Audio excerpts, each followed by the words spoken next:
Have you been on vacation recently? Did you have to endure long lines at the airport? Were you the lucky recipient of a TSA pat-down? Travelers in our region have several options, some of which may allow them to travel quickly and conveniently to their final destination, with their dignity intact.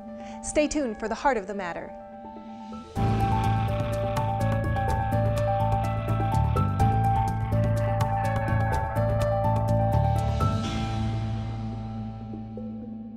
When traveling, we expect a certain amount of security to ensure the safety of our trip. Protocols for various transportation centers differ considerably. Field reporter Donnie Rolls has this story.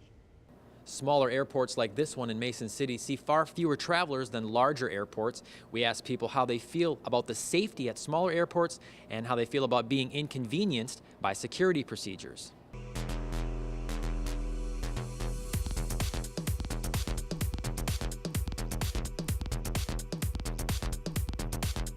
Probably more safer than I would if I was, in a big one where they hurry and get you through in a hurry and they're long lines and everything. And here they're short and kind of thorough, and yeah, I feel safe. So I think they're more thorough here, maybe because they can go slower, not so many people. Well, I'd have to say absolutely feel much safer at this smaller airport. There's fewer people around, less distractions. They do good checks, I think, when you're loading. I think they're doing a good job. If somebody gets on, it's going to be a fluke, I think. The numbers tell the story of the difference between small airports versus large ones. The Mason City Airport has about 11,000 travelers per year. The Minneapolis-St. Paul Airport has more than 32 million. With fewer flights and passengers, smaller airports have fewer checkpoints, fewer scanning machines, and fewer security guards. So are they as safe as bigger airports? Mason City Airport Manager Pam Osgood says, yes. It really wouldn't be different. I mean, they have to follow the same federal regulations that are set down by the TSA. And the TSA, the Transportation Security Administration, says regardless of the size of the airport, 100% of checked bags are monitored for explosives and every passenger is screened, standards which are the same at both small and large airports, a point illustrated by the fact that if you go through security in Mason City on your way to the Minneapolis-St. Paul Airport, you don't have to go through security again in Minneapolis. Osgood says not only does she believe people are just as safe in small airports, she also says people's experiences there may be better.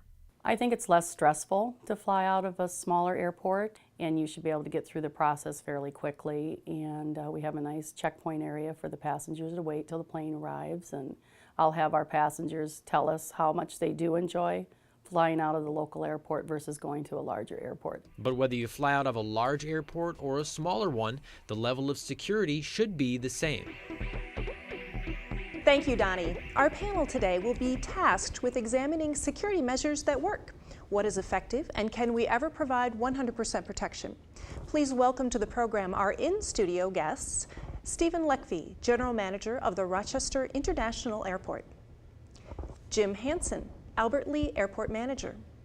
And joining us from the Florida Atlantic University Fort Lauderdale campus, Dr. Randy Atlas, professor and expert in the field of architectural security design. Dr. Atlas, I would like to start with you today. You are a big picture thinker. You take a look at a lot of different venues for providing security. Tell us what the three most important criteria are to consider when we look to establish security in transportation or other large venues where many people are involved. The first most important thing is to conduct the threat risk vulnerability assessment, which looks at the vulnerabilities, the types of problems you might be having, and the assets that you're trying to protect. The second most important thing is to look at the uses of that particular type of facility, whether it be a regional airport, a international airport, a bus station, train station, or just public gathering area. And the third most important thing are the users. Who are your particular audience? Your staff, your vendors, the public, the staff. So the uses, the users, all responding to the threat risk vulnerability assessment.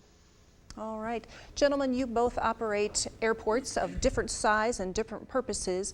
I'll start with you, Mr. Lekvi. How do those pieces fit into the approach that you have taken in partnership with TSA to provide security at the Rochester International Airport? I agree with those comments. That we need to still understand, though, when you're operating an airport is, these airports are publicly owned as well.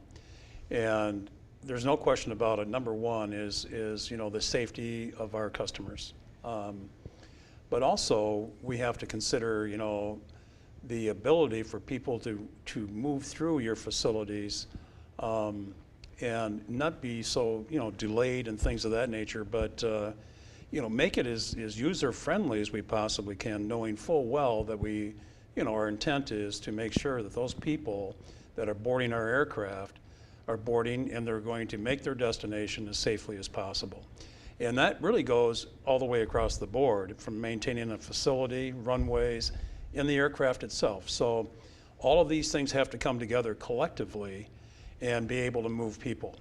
All right, and Mr. Hansen, your users are different. You're not dealing with just the general traveling public. That's correct. We deal with people that we know. The people that use the Albert Lee Airport or any other general aviation airport usually are known to the pilots, the crews, and to each other.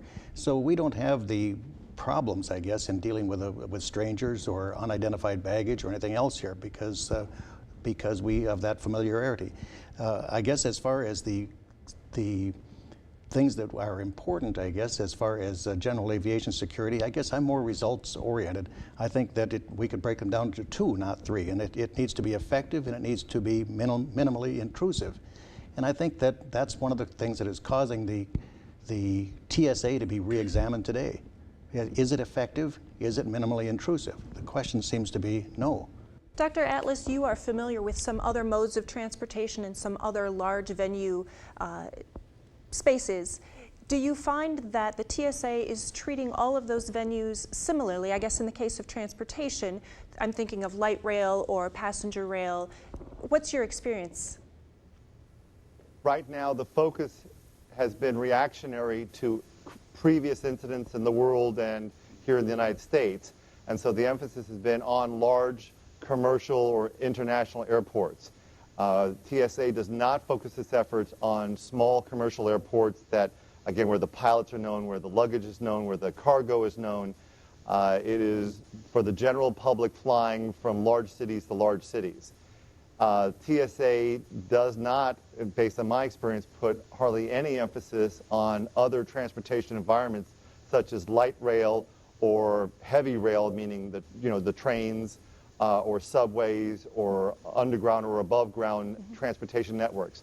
Nor does it cover the busway systems or the rail systems.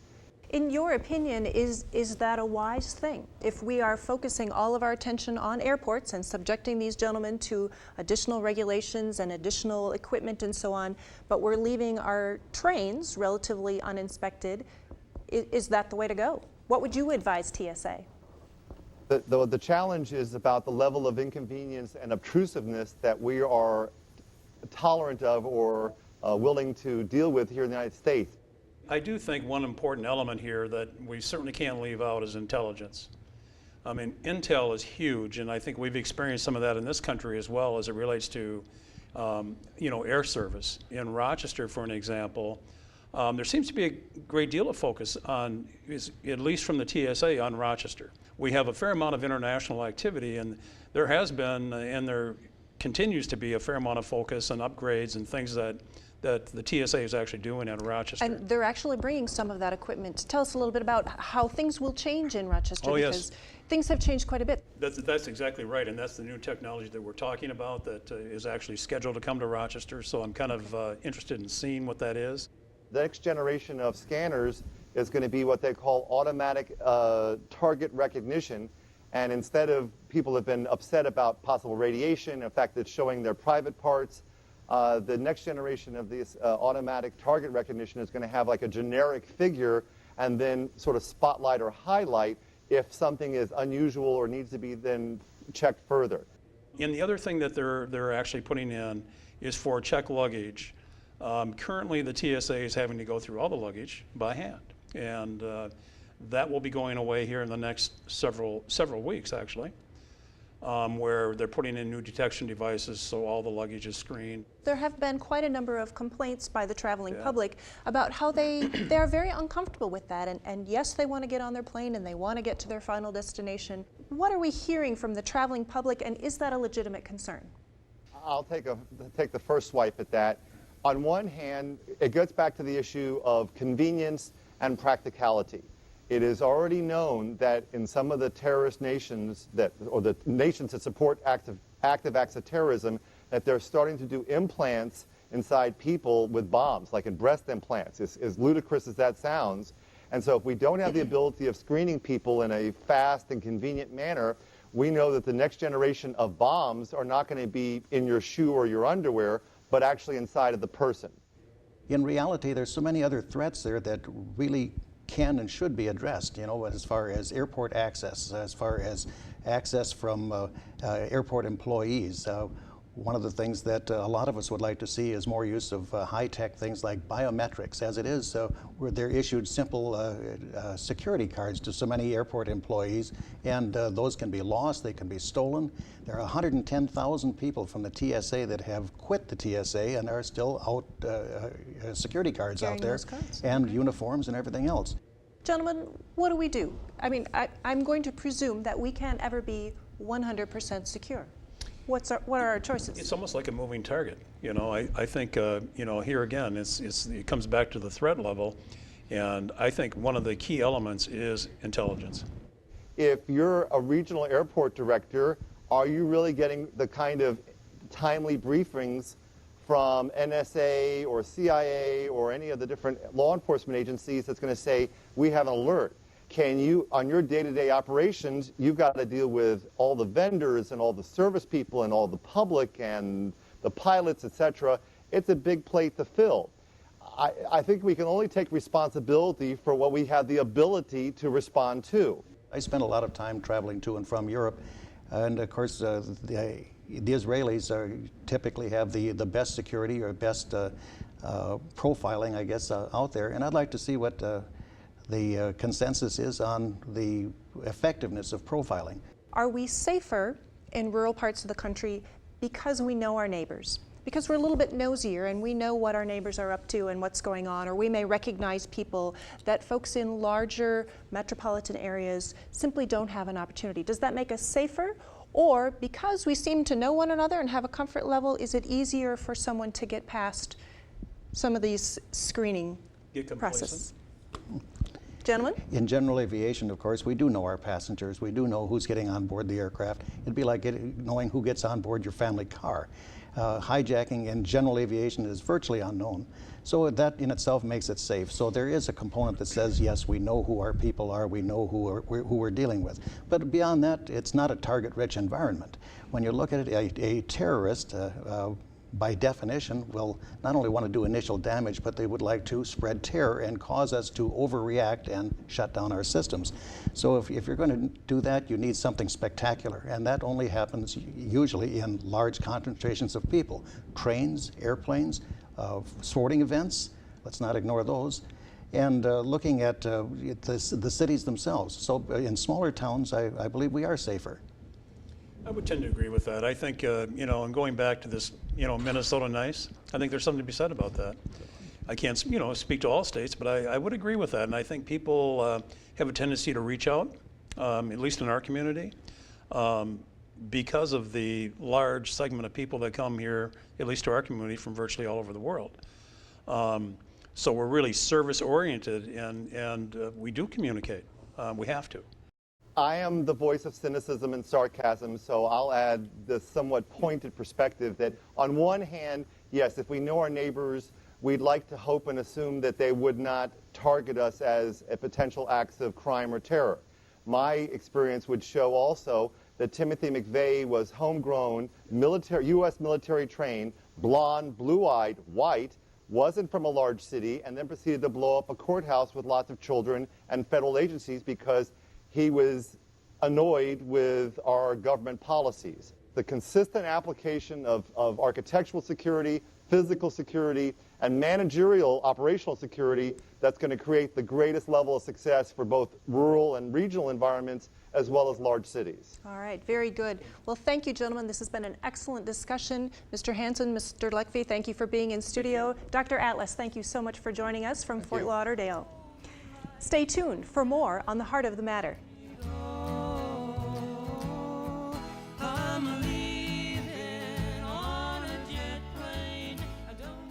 You know, they do this for a reason, and that's for the public safety.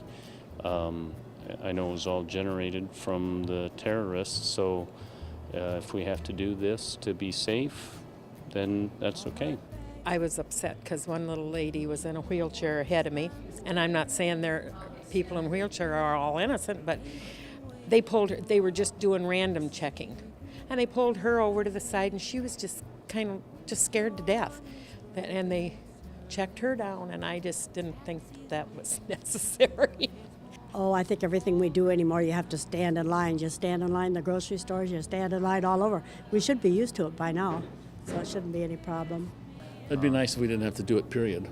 That's like in the olden days, as they say. And now you have to halfway undress before you even get to go through security. Because they've proven they have, there are things that have happened that were stopped because of the added security, so it's kind of nice. Sometimes we do have to give up our personal rights and freedoms for the good of society as a whole. So I'm okay with that. The balance of individual personal rights and freedoms versus the common good is being vigorously debated. Chuck Samuelson, president of the Minnesota ACLU, sat down to talk about the Constitution and what rights we are willing to forego in the name of security. We are talking in today's episode about security and what that means in our region, and one of the important pieces of this discussion revolves around kind of constitutional privacy. That's been discussed quite a bit, and I'm just going to read a little bit of the text of the Fourth Amendment, which is often referred to. It's the right of the people to be secure in their persons, houses, papers, and effects against unreasonable searches and seizures shall not be violated, and so on. They talk a lot about unreasonable, probable cause. Who gets to define unreasonable? Unreasonable is defined by the courts, and unreasonable, the courts define it differently as various things happen. During World War II, unreasonable meant one thing, and for example, it was reasonable in World War II to incarcerate Japanese Americans from California, although interestingly not from Hawaii, which I never could quite understand the logic of. But after that, we decided it was unreasonable to do that. So it's reasonable, for example, or it's unreasonable to get a wiretap of your phone conversation without a warrant, which is what the Fourth Amendment requires. Mm-hmm.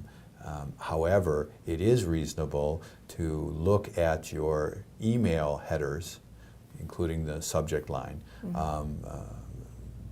And that's simply because different courts have ruled differently about that. So. All right. So it's a moving target. It is. It's a very moving target. I mean, the Constitution is a living document. It is nothing more or less than a framework. The people who wrote it were deliberately quite vague because they knew that there would be no way for them to predict what would be the issues 200 years from now or mm-hmm. from their time.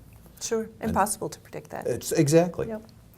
With some of the new security protocols that TSA has implemented for folks traveling in and out of our region, and we're talking quite a bit about transportation, if reasonable is the benchmark, and we're all being required to go through these either electronic X-ray, scatter ray pieces of equipment or have a pat-down, are we all considered reasonable suspects of criminal or terroristic behavior? Well, I think, frankly, you need to look at the TSA stuff on the airlines more along the lines of free speech restrictions. The First Amendment, in fact, the whole Bill of Rights, and almost all of the amendments are restrictions on what government can do. And then the courts interpret based on sort of their feelings, what whether this particular thing is restrictive or not. But what TSA is trying to do with air travel is analogous to Oliver Wendell Holmes's famous yelling fire in a crowded theater, that there is a line where your exercise of your rights would endanger other people, and government has a right to stop that exercise. Thousands, millions of people go through the airport, and they, with these body scanners, share some rather personal information about themselves. If we are, as a public, willing to endure that, does that open the door to other interpretations or other applications of such personal information? You know, it shouldn't. But there's nothing certain save death and taxes. So it shouldn't open the door. But you know, there is a larger issue at play here. At least since 9/11, and I think before that, I think it's the baby boom generation, frankly, that we want, and I'm a baby boomer, we want government to take care of us, and we want government to protect us from bad things happening to us. And so the things that TSA are doing are designed to protect us from bad things that might happen to us. And when you do that, all of your rights and your relationship to government is different. And if you truly want to have individual control of government, that entails more risk accruing to the individual. Right. And I think the issues about TSA and the complaints, I believe, stem in part from the feeling that that we want to be protected, and yet the other group saying, I don't think I want that much intrusion in my life. I think I want to take more risk. More risk. What are the alternatives? TSA will say, you know, we're dealing with the environment that we're given. Terrorism is a fact of life these days. The more creative they get in hiding whatever explosives or contraband, we have to keep up. It's important for us to defend the public. You've got folks that make comments on message boards saying, if you don't like the scanners, don't fly. If you want to fly or do your security effectively, you should do it like Israel. Or one gentleman traveled to Amsterdam, Amman, Jakarta, and he said, they do it right. Why don't we do it like they do? What are our alternatives to some of this technology or personal pat-downs? What choices do we have? Well, big question. First of all, I think we would not only be wrong, we would be idiots to assume that the people who want to do us ill are in any way, shape, or form dumber than we are. Your options are, of course, don't fly, although that's not a realistic option because the train service isn't very good and car trips are long and, you know, all that stuff. So, you know, you could do what they do in other countries, but then you need their laws. And that means forget about the First Amendment because we're the only country that has that. And maybe we need to rethink our transportation mix and move our subsidies to other forms of modes of transportation that don't have the same sort of mass destructive effects. You talked about baby boomer generations kind of expecting government to do this for us, but the Christmas bomber on that plane got taken down by fellow passengers. Is this something that we really need to expect our fellow man to do to protect each other? I think that you should. I think that you should be prepared to do that. But I think that our culture indicates that you ought to get involved with your fellow citizens in more ways than we do right now. We need to stop bowling alone. We need to start joining bowling leagues. The flip side of that piece is everybody watching everybody else's business. Is there any danger in us becoming too snoopy about our neighbors? Or I think of in rural parts of the country when there aren't as many people, we do tend to know one another's business. We're neighbors, we go to church together, we see one another on the street or in the grocery store. Does that in some way inherently protect us more in more rural parts of the world? There's a good side to that. But there's also a very bad side. I mean, you're talking about people who are different or perceived differently, being treated differently, and the consequences of being different mean frequently loss of employment, extra attention by the police, difficulty finding housing. That's the negative side of this, I think your phrase was snoopy behavior. If we believe that the United States truly is the city on the hill, to use the Pilgrim's phrase, and we believe that we have that we are different somehow than other governments and the way we organize ourselves, then I think our obligations, each and individually, is to ensure that that continues. And that means, in my opinion, you're going to have to take some risks, and you're going to have to behave differently than other countries, behave better than other countries, because we're different. Jerome Christensen is a columnist and online editor for the Winona Daily News, and he's been thinking about security. Here's what's on his mind. Going to the airport makes me think of Peanuts. Not the kind the airlines used to hand out, but the comic strip. You know how Linus would wrap himself up in a security blanket? Well, we go to the airport and pretty much bear it all to the Transportation Security Administration. Strangely enough, I do get a sense of safety from padding along in my stocking feet with the belt off and pants sagging to the floor, arms out like a penguin so some TSA functionary can tickle my armpits with a magnetic wand while somebody's confiscating my deodorant and somebody else is deleting the vacation pictures from my laptop. We're doing something, they're doing something. Feel safer. Are we? Probably not. Odds of being involved in any sort of airline disaster are just vanishingly small, and probably in due no great measure to the folks with the latex gloves and magic wands. Fact is, there aren't that many people who want to blow themselves up in airplanes, and so far at least, none of them have been Norwegians from small town Minnesota. So, frankly, I'd be just as secure wrapped in a nice woolly blanket. But that's the kind of talk that gets you put on a no-fly list. Thank you for joining us for this complex discussion on transportation security. Join us next week on The Heart of the Matter as we visit one-on-one with Governor Al Quie.